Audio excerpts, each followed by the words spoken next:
माता शीतला की कथा इस प्रकार है। प्राचीन काल में किसी नगर में दो औरतें रहती थीं। एक औरत बहुत ही ज़्यादा गरीब थी, वह माता शीतला की अनन्य भक्त थी, जबकि दूसरी औरत अमीर थी, वह माता शीतला के किसी भी नियम का पालन नहीं करती थी। और गरीब औरत जब माता शीतला को बासी भोजन का भोग लगाती तो भी वह उनका मजाक उड़ाती और कहती, तुम व्यर्थ ही इस अंधविश्वास के चक्कर में पड़ी रहती हो। लेकिन गरीब औरत पूरी श्रद्धा भाव से माता शीतला पर अपनी श्रद्धा बनाए रखे थी।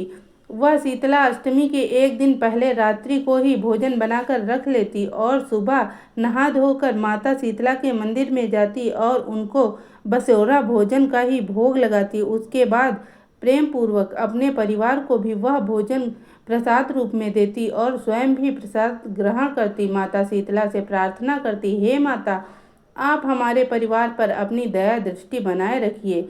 यह देखकर अमीर औरत उसका रोज मजाक उड़ाती और माता शीतला के किसी भी नियम का कोई भी पालन नहीं करती। वह शीतला अष्टमी के दिन चूल्हा जलाती, भोजन पकाती, स्वयं भी वह गर्म भोजन खाती और अपने परिवार को भी गर्म भोजन ही देती।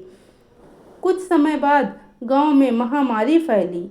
गरीब औरत के बच्चे स्वस्थ रहे, जबकि अमीर औरत के घर में महामारी का प्रकोप इस कदर हुआ कि उसके बच्चों को खसरा, चेचक बीमारी हो गई और उसके पति को भी आंखों का रोग लग गया।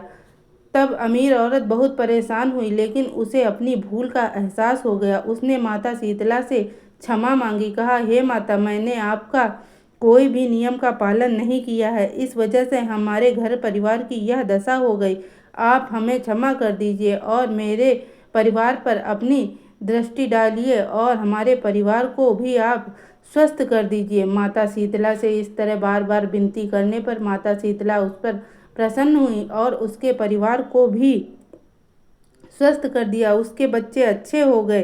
तब से यह मान्यता है कि शीतला अष्टमी के दिन भोजन नहीं बनाना चाहिए और चूल्हा नहीं जलाना चाहिए। माता शीतला को ठंडे भोजन का ही सदा भोग लगाना चाहिए। प्रेम पूर्वक पूरे परिवार के साथ मिलकर उस बासी प्रसाद को ही ग्रहण करना चाहिए। शीतला अष्टमी के दिन झाड़ू भी नहीं लगाना चाहिए, दूसरे पहर में झाड़ू लगाना चाहिए। पहले नहा धोकर माता के मंदिर जाएं और उनकी पूजा करें, उनका कीर्तन करें, उनसे यह विनय करें, माता, समस्त संसार को आप बीमारियों से मुक्त करिए, किसी को किसी प्रकार की कोई भी बीमारी न लगे।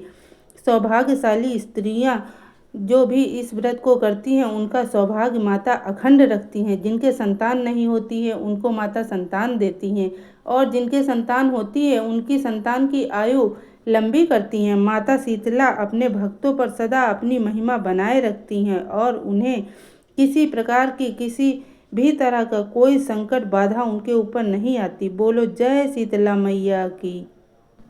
शीतला माता की एक और कथा भी है जिसे हम अपने अगले वीडियो में सुनाएंगे। दोस्तों, आप इसी तरह मेरा समर्थन करते रहें और हमारे चैनल को सब्सक्राइब करें। धन्यवाद। आपके लिए हम ऐसी ही धार्मिक कहानियाँ लाते रहेंगे और आपको सुनाते रहेंगे। सनातन से जुड़े रहने की यह हमारी कोशिश है। दोस्तों, आप हमारे चैनल को अपना ज़्यादा से ज़्यादा समर्थन दीजिए। धन्यवाद।